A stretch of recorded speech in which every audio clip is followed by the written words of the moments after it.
नमस्कार दोस्तों, मैं हूं संतोष पाठक और आप लोग देखना शुरू कर चुके हैं संतोष पाठक ऑफिशियल यूट्यूब प्लेटफॉर्म। क्या भारतीय जनता पार्टी की मनमानी से एनडीए गठबंधन में शामिल राजनीतिक दल ही अब त्रस्त होते हुए नजर आ रहे हैं? क्या सत्ता की विदाई के डर ने एनडीए गठबंधन के साथी दलों को अब एकजुट कर दिया है? एकजुट मतलब भारतीय जनता पार्टी के साथ नहीं, बल्कि भारतीय जनता पार्टी के खिलाफ। क्या अमित शाह की मनमानी से त्रस्त एनडीए गठबंधन में शामिल दल के नेताओं ने अब अमित शाह के प्लान को फेल करने का पूरा मंसूबा बना लिया है? अमित शाह के खिलाफ एकजुट हो गए हैं? क्या उनकी इतनी हिम्मत हो गई है? और हिम्मत की बात मत कीजिएगा, सत्ता जाने का डर जब सताता है तो नेताओं के रुख में 360 डिग्री का बदलाव नजर आ जाता है और यह इस देश की जनता ने कई बार देखा होगा। आखिर क्या है यह पूरा मामला और किस तरह से एनडीए गठबंधन के साथी दल एकजुट होकर अब सीधे सीधे भारतीय जनता पार्टी को ही नहीं, भारतीय जनता पार्टी के चाणक्य माने जाने वाले अमित शाह को चिढ़ाते हुए नजर आ रहे हैं, अमित शाह के खिलाफ मोर्चा खोलते हुए नजर आ रहे हैं। इन तमाम चीजों को तथ्यों के साथ एक एक करके मैं इस स्टोरी में आपके सामने रखूंगा, लेकिन शुरुआत एक अपील, एक आग्रह के साथ। अगर आपने अभी तक हमारे YouTube मंच को सब्सक्राइब नहीं किया है तो आगे बढ़िए, संतोष पाठक ऑफिशियल YouTube प्लेटफॉर्म को सब्सक्राइब कीजिए।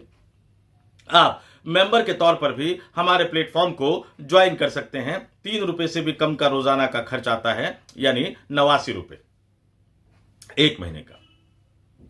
तो आप ज्वाइन कीजिए मेंबर के तौर पे भी। सब्सक्राइब नहीं किया है तो सब्सक्राइब कर लीजिए, हमारे वीडियो देखिए, पसंद आए तो ही लाइक कीजिए, कमेंट जरूर कीजिए, चाहे आप हमसे सहमत हो चाहे आप हमसे असहमत हो।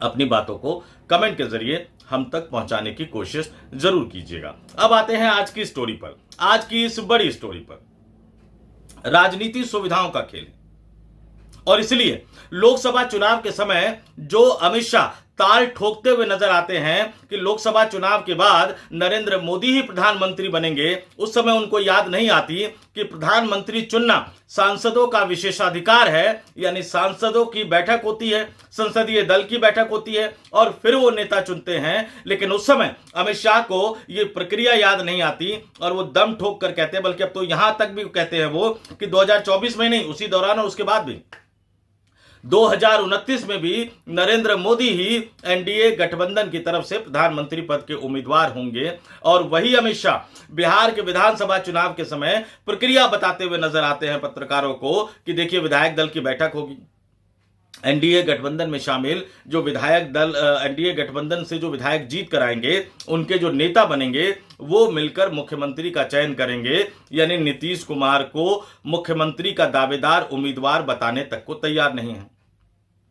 राजनीति सुविधाओं का खेल है और कैसे सुविधाओं का खेल है कि जो अमित शाह विधानसभा चुनाव के समय विधायकों के अधिकार की बात करते हैं, वही भारतीय जनता पार्टी लोकसभा चुनाव में, जैसे ही 2024 के लोकसभा चुनाव में भारतीय जनता पार्टी को सिर्फ 240 सीट आती है तो सांसदों की बैठक नहीं बुलाते। आनन फानन में प्रधानमंत्री नरेंद्र मोदी के आवास पर एनडीए गठबंधन में शामिल राजनीतिक दलों के मुखियाओं को बुला लिया जाता है। जेडीयू के मुखिया नीतीश कुमार, तेलुगु देशम पार्टी के मुखिया चंद्रबाबू नायडू, शिवसेना के मुखिया एकनाथ शिंदे, एनसीपी के मुखिया अजीत पवार, जयंत चौधरी, इन तमाम नेताओं को, यानी गठबंधन दल में शामिल राजनीतिक दलों के नेताओं को प्रधानमंत्री आवास पर बुला लिया जाता है और नरेंद्र मोदी को अगला प्रधानमंत्री चुन लिया जाता है। अब उसके बाद औपचारिक तौर पर, मैं फिर कह रहा हूं, उसके बाद औपचारिक तौर पर सांसदों की बैठक जो है वो बाद में संसद के पुराने भवन, जिसको अब संविधान सदन का नाम दे दिया गया है, उसके सेंट्रल हॉल में बुलाया जाता है। अब प्रक्रिया तो ये होती कि सांसद चुने, पहले बीजेपी के सांसद अपना नेता चुने, फिर एनडीए गठबंधन के सांसद अपना नेता चुने, लेकिन यहां राजनीतिक दलों के मुखियाओं को पहले बुला लिया गया नेता चुनने की, क्योंकि ऐसा लग रहा था कि चंद्रबाबू नायडू और नीतीश कुमार पाला बदल सकते हैं, समय बहुत कम था, इसलिए आनन फानन में उनको प्रधानमंत्री आवास पर, यानी 7 लोक कल्याण मार्ग पर बुलाकर उनसे नरेंद्र मोदी को प्रधानमंत्री बनाने के लिए हस्ताक्षर करवा लिया गया। अब जब पार्टी के अध्यक्ष नहीं कर दिया तो फिर सांसदों की क्या बिसात। तो उस समय उनको प्रक्रिया की याद नहीं आई, लेकिन अब उनको प्रक्रिया की याद आ रही है। इसीलिए मैंने कहा कि राजनीति सुविधाओं का खेल है। बिहार में अमित शाह ने जब इस प्रक्रिया के बारे में बताया कि नीतीश कुमार को मैं मुख्यमंत्री चुनने वाला कौन होता हूं, वो तो चुनाव के बाद विधायक बैठेंगे, एनडीए गठबंधन में शामिल जो राजनीतिक दल है उनके जो विधायक चुनकर आएंगे, उनके जो नेता होंगे वो बैठेंगे, वो मुख्यमंत्री का उम्मीदवार चुनेंगे। एनडीए गठबंधन की तरफ से चू तक नहीं हुई, यहां तक कि जनता दल यूनाइटेड यानी नीतीश कुमार की अपनी पार्टी के नेता संजय झा भी इसी तरह की प्रक्रिया की बात करते हुए नजर आए। हालांकि वो पुराने नेता है, एक जमाने में बीजेपी में भी रह चुके हैं, अब उनको ये तो याद ही होगा कि पहले नीतीश कुमार को कैसे मुख्यमंत्री चुना जाता था। उनको यह भी याद होगा कि अटल बिहारी वाजपेयी कैसे प्रधानमंत्री पद के उम्मीदवार बताए जाते थे। उनको यह भी याद होगा कि नरेंद्र मोदी भी हमेशा ही, जब तक वो सक्रिय राजनीति में रहेंगे, अब प्रधानमंत्री पद के दावेदार उम्मीदवार होंगे एनडीए गठबंधन की तरफ से, तो उस समय न सांसदों की चलती थी, न चलती है, और इस समय न विधायकों की, उस समय बिहार में भी विधायकों की नहीं चलती थी और ना अब चलेगी। यानी नेता का चयन तो नेता ही करेंगे।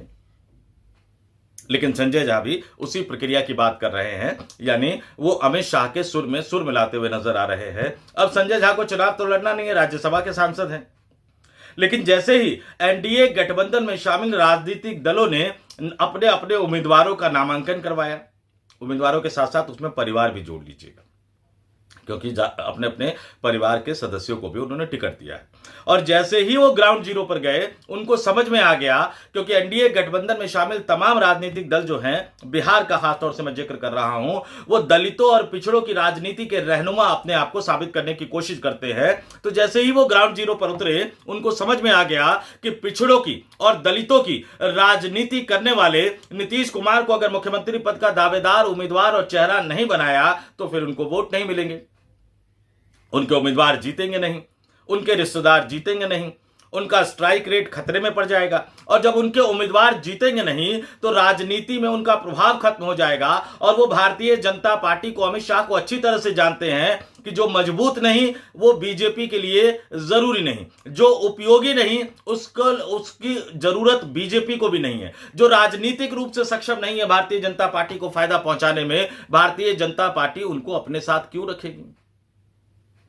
यानी बिहार की चुनावी हार से दिल्ली की गद्दी पर भी असर पड़ सकता था। तो इन नेताओं के बोल निकलने लग गए, इन नेताओं के सुर बदलने लग गए, और उसके बाद एक एक करके एनडीए गठबंधन के नेता अमित शाह की थ्योरी के खिलाफ बोलते हुए नजर आए, अमित शाह के खिलाफ एकजुट होते हुए नजर आए, अमित शाह के बयान के विरुद्ध बोलते हुए नजर आए, अमित शाह के बयान के खिलाफ बोलते हुए नजर आए। और यहीं से ये कहानी निकलकर सामने आई कि क्या अमित शाह की मनमानी से त्रस्त, क्या भारतीय जनता पार्टी की मनमानी से त्रस्त एनडीए गठबंधन में शामिल नेताओं ने उनके खिलाफ बगावत का बिगुल बजा दिया है, उनके खिलाफ मोर्चा खोल दिया है। क्यों? क्योंकि खुद उनको अपनी सत्ता जाने का डर सताने लगा है। क्यों? क्योंकि खुद उनको अब चुनावी मैदान में हार जाने का डर सताने लगा है। और सत्ता कौन गंवाना चाहता है, हारना कौन चाहता है। तो बिहार की जमीनी राजनीतिक स्थिति ने अमित शाह का प्लान फेल करने पर उन्हीं के गठबंधन दल के साथियों को एक तरह से मजबूर कर दिया है।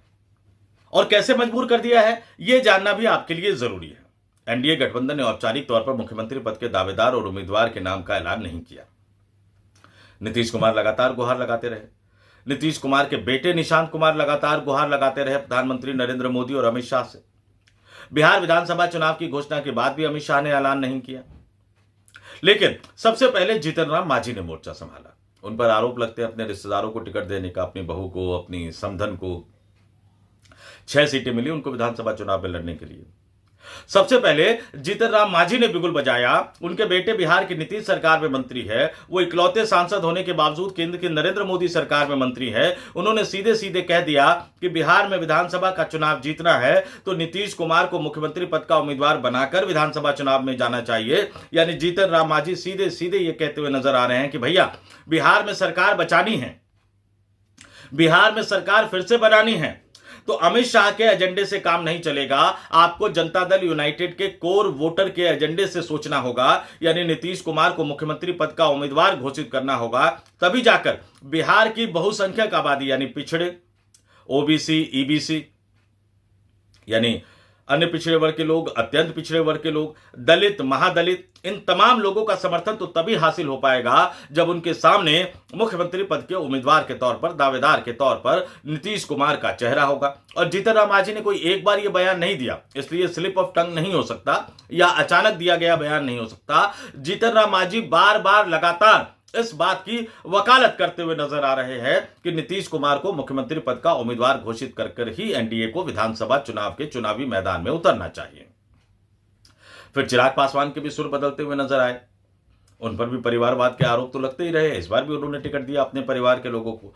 जब बिहार की ग्राउंड जीरो की हकीकत उनके सामने आई तो उनको समझ में आ गया कि वो दलितों के नेता बनना चाहते हैं, वो दलितों के मसीहा बनना चाहते हैं। लेकिन जिस तरह से नीतीश कुमार ने बिहार में ओबीसी, ईबीसी, दलित और महादलित की राजनीति की है, जिस तरह से महिलाओं के एक बड़े वोट बैंक में नीतीश कुमार का प्रभाव है, तो अगर उनको ये लगेगा कि चुनाव के बाद अमित शाह यानी भारतीय जनता पार्टी नीतीश कुमार को घर बिठाने की तैयारी कर रहे हैं और भारतीय जनता पार्टी का मुख्यमंत्री बनाने की तैयारी कर रहे हैं, तो बिहार के पिछड़े वर्ग से आने वाले मतदाता, बिहार के दलित और महादलित मतदाता, नीतीश कुमार का समर्थन करने वाले जनता दल यूनाइटेड के कोर वोट बैंक यानी कोर मतदाता, वो फिर एनडीए गठबंधन के उम्मीदवार को वोट क्यों देंगे?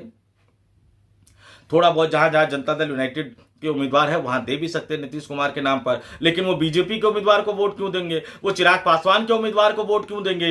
वो उपेंद्र कुशवाहा के उम्मीदवार को वोट क्यों देंगे? वो जीतन राम मांझी के उम्मीदवार को वोट क्यों देंगे? तो जब ये चीजें चिराग पासवान के समझ में आई तो अमित शाह के बयान के विपरीत जाकर खुलकर उन्होंने कह दिया कि उनके पिता रामविलास पासवान जी ने लोक जनशक्ति पार्टी की स्थापना की थी और स्थापना के बाद से यह पहला चुनाव है जब उनकी पार्टी यानी लोक जनशक्ति पार्टी नीतीश कुमार को बिहार का मुख्यमंत्री बनाने के लिए चुनाव लड़ रही है।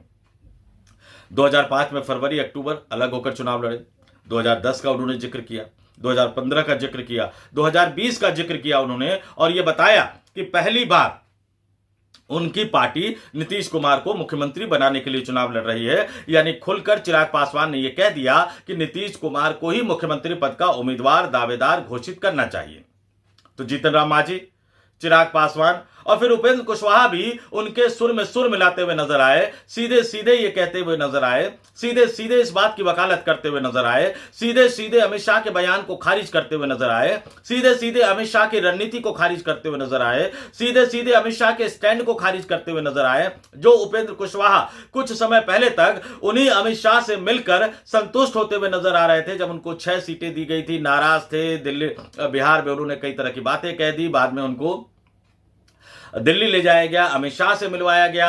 वहां तक तो अमित शाह उनके लिए ठीक थे, वहां तक तो भारतीय जनता पार्टी उनके लिए ठीक थी। जैसे ही ग्राउंड जीरो पर उनको समझ में आ गया, क्योंकि उन्होंने भी अपनी पत्नी को टिकट दिया है, तो जैसे ही ग्राउंड जीरो पर उनको समझ में आ गया कि नीतीश कुमार की विदाई को लेकर एक नकारात्मक माहौल बन रहा है एनडीए गठबंधन को लेकर और ऐसे माहौल में चुनाव जीत पाना संभव नहीं होगा, तो उनके भी सुर बदलते हुए नजर आने लगे और वो भी यही बोलते हुए नजर आए, वो भी उसी बात की वकालत करते हुए नजर आए कि नीतीश कुमार ही एनडीए गठबंधन की तरफ से मुख्यमंत्री पद के उम्मीदवार है, दावेदार है और उन्हें ही वही मुख्यमंत्री बनेंगे विधानसभा चुनाव के बाद। तो इनके शब्द अलग अलग हो सकते हैं, शब्दों के चयन में अलग अलग शब्दों का वाक्य विन्यास अलग अलग हो सकते हैं, लेकिन एनडीए गठबंधन में जो 5 राजनीतिक दल है, भारतीय जनता पार्टी, इनको छोड़कर एनडीए गठबंधन में शामिल 4 राजनीतिक दल, जनता दल यूनाइटेड तो पहले ही कह रहा है कि नीतीश कुमार ही मुख्यमंत्री पद के उम्मीदवार दावेदार है, 2025 से 2030 फिर से नीतीश।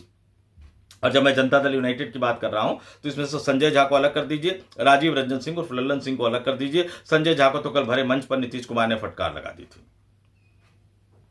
और इसके अलावा जो 3 राजनीतिक दल है, चिराग पासवान की लोक जनशक्ति पार्टी रामविलास पासवान, जीतन राम मांझी की हिंदुस्तानी अवाम मोर्चा और उपेंद्र कुशवाहा की आरएलएम, ये तीनों ही राजनीतिक दल जो हैं वो सीधे सीधे नीतीश कुमार को एनडीए गठबंधन की तरफ से मुख्यमंत्री पद का दावेदार उम्मीदवार बनाने की वकालत कर रहे हैं। यानी अमित शाह के खिलाफ इन्होंने मोर्चा खोल दिया है और इसलिए तस्वीर उसी तरह की बनती हुई नजर आ रही है कि एनडीए गठबंधन में भारतीय जनता पार्टी की मनमानी से त्रस्त, अमित शाह की मनमानी से त्रस्त अब एनडीए गठबंधन में शामिल राजनीतिक दल ही एकजुट होते हुए नजर आ रहे हैं। कहने वाले तो यहां तक कहते हैं कि नीतीश कुमार ने अपनी एक ही चाल से भारतीय जनता पार्टी के चाणक्य माने जाने वाले अमित शाह को पटखनी दे दी है और इस मामले में भारतीय जनता पार्टी अलग थलग पड़ती हुई नजर आ रही है। इस मामले में एनडीए गठबंधन में शामिल बिहार के एनडीए गठबंधन में शामिल राजनीतिक दल पूरी तरह से जनता दल यूनाइटेड के साथ है, नीतीश कुमार के साथ है और उनका यह मानना है